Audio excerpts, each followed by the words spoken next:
আলহামদুলিল্লাহি রাব্বিল আলামিন ওয়াসসালাতু ওয়াসসালামু আলা রাসূলিল কারীম। আজকে একটি হাদিস পাঠ করব। হাদিসটি এসেছে আযান অধ্যায়ে 10 নম্বর পর্ব 142 নম্বর অধ্যায়।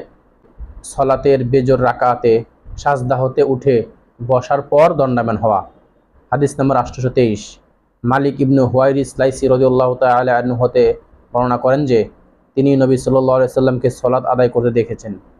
তিনি তার সালাতের বেজোর রাকাতে সাজদা হতে উঠে না বসে দাঁড়াতেন না।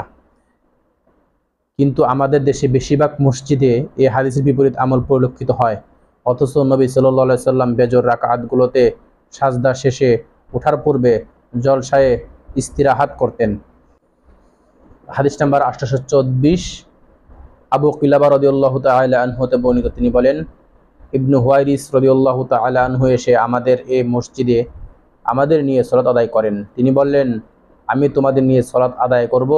এখন আমার সালাত আদায়ের কোনো ইচ্ছা ছিল না, তবে আল্লাহ রাসূল সাল্লাল্লাহু আলাইহি সাল্লামকে যেভাবে সালাত আদায় করতে দেখেছি তা তোমাদের দেখাতে চাই। আইব রহমতুল্লাহ আলাই বলেন, আমি আবু কিলাবা রহমতুল্লাহ আলাইকে জিজ্ঞেস করলাম, তার অর্থাৎ মালিক ইবনু হুয়াইরিস রাদিয়াল্লাহু তাআলা আনহু এর সালাত কিরূপ ছিল? তিনি আবু কিলাবা রহমতুল্লাহ আলাই বললেন, আমাদের এই শায়খ অর্থাৎ আমর ইবনু সালিমা রহমতুল্লাহ আলাইয়ের সালাতের মতো। আইব রহমতুল্লাহ আলাই বললেন, শায়খ তাকবীর পূর্ণ বলতেন এবং যখন দ্বিতীয় সাজদা হতে মাথা উঠাতেন তখন বসতেন, অতঃপর মাটিতে বর দিয়ে দাঁড়াতেন। তো আমরা দুটি হাদিস থেকে জানলাম যে প্রথম রাকাতে সেজদা হতে বসে তারপর মাটিতে বর দিয়ে দাঁড়াতে হবে। আমরা সরাসরি সেজদা হতে দাঁড়িয়ে যাব না।